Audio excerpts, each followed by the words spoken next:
Howdy everybody, welcome to Carpos Corner. That's what I'm going to call my videos, I guess, because I don't have a title and I never have. I always make them and my hands smell like oil. I just started this video a minute ago and I got about 30 seconds in and I was doing this in my chair and I was like, damn it, I'm going to oil that chair. So I went and got this 3-in-1 oil and oiled all the springs and now it's still, I guess, getting adjusted, so might take a while, but nothing worse than a squeaky chair, right? And that's a mundane thing, but those mundane things are what's important. I'm letting this one kind of flow. I was going to talk about something different, but as soon as that popped into my mind, I want to talk about just those the things that we deem not important. What are they? Because in the big picture, of course, nothing's important, or everything's important, however you look at it. Let me see, how do I put this without going into 10 minutes of just rambling? Sometimes there's too much philosophy on existence. And I know, because I've done it. I'll compare it to being into conspiracy theories. About 15-20 years ago, I was really into the Illuminati type stuff and martial law, and I thought the end was coming. I didn't really want to work because I figured there was no point in getting a career because the system was going to collapse, and there was no point in saving money or anything because it's all going to be worthless anyway. And this mindset, of course, kept me from pursuing anything as far as the major career in life, but that's not the only reason, obviously.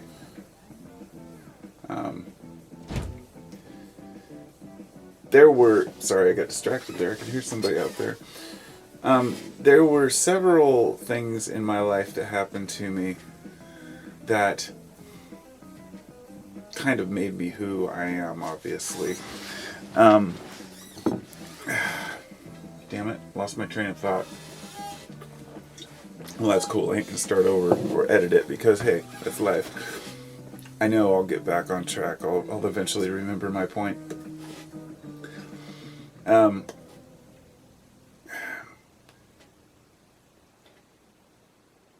Maybe not. Maybe I will forget. That's the more you start to think about something, the easier it is to forget it. And that's something that's important to pin down. When I have a random thought like that, when something slips your mind, isn't it so important? What does that tell us about certain things in our life that are really important? That maybe it's like some sort of an instinct of our mind to push out things that it doesn't want there. Like our subconscious is making us forget something. Because why do we forget things that we were just talking about, especially if there's something that was on the top of our head? It's just really weird. You'd think that the most prominent thing is the thing that you're thinking about at the time. Anyhow. Some of the things that, when I say I was going to call this Carpos Corner because I thought, it's funny, when I picture this idea of Carpos Corner, my little area, but then I started to think that I kind of feel like I'm in a corner sometimes, in this society, and which brings me exactly back to where I was. Now I remember I was very into conspiracy theories. I had a negative view on the future. And gradually I moved on past that, and now I look back and think, okay, what good did that do for me to be in that mode of thought? And so I try to carry that type of thinking to everything I do, not just whether a thing is true or not, but whether or not the truth revealed, even if it was in my face, would do me any good personally or help me to understand the world better. I think everything helps us to understand the world a little better, but, it's, I don't know, this is going to be a ramble, don't mind me.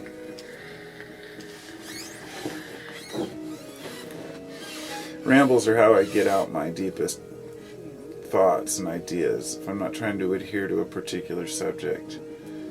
It's where I like to throw in all the different things I want to talk about, but I never really get to them. Drinking a delicious cream soda. So awesome. Virgil's cream soda.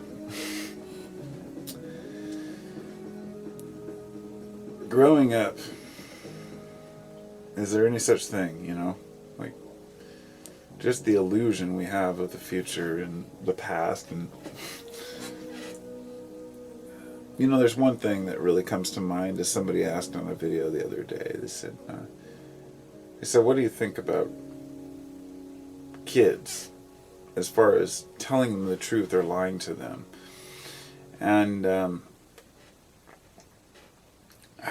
I thought it was an interesting question, and also said, what about parents that live for their kids or vicariously through their kids?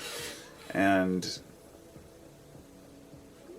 it really opened up this thought, because something that Manly Hall had spoken, I had listened to in a lecture of his, and he said, much of the most important work in this world is done after people are well beyond what we call retirement age, which is really just an illusion too. But I've heard people say, well, shouldn't I be able to just relax after I'm retired? And I said, no, apparently not. I mean, nobody ever relaxes. We always keep going. There is a point where you can't work anymore, of course. But getting old is not something that stops us from work. And there are a lot of folks who have done phenomenal books and, authors and writers that are, well over retirement age. So, I don't know, I think it's important for us to, as far as, and I'm getting to a point as far as the kids thing, that we're all learning, and that we're all growing, and that we're never done. And kids look up to their parents and think their parents have it all figured out, but we don't. And, as a father of three, I've seen all the different stages that kids go through, and watched how much society's influence pushes on them, and how a small little simple thing such as believing in Santa Claus is demonized by, say, atheist groups that I've taught. I mean, not just atheists. There's just certain groups of people that that have called themselves, people who've called themselves atheists, who claim that it's a bad thing, and even many Christians as well, of course, because there are some sects of Christianity which don't believe in Christmas. But Christmas itself is screw it all. Santa Claus and the whole thing, throw it all out there for him. Whatever. The thing is, people are afraid that if we lie to the kids and tell them these little fibs like the Tooth Fairy and Santa Claus, that they're going to hate us for it. But that's not true. That's a repeat of something that's been in our culture since the beginning of, recorded history.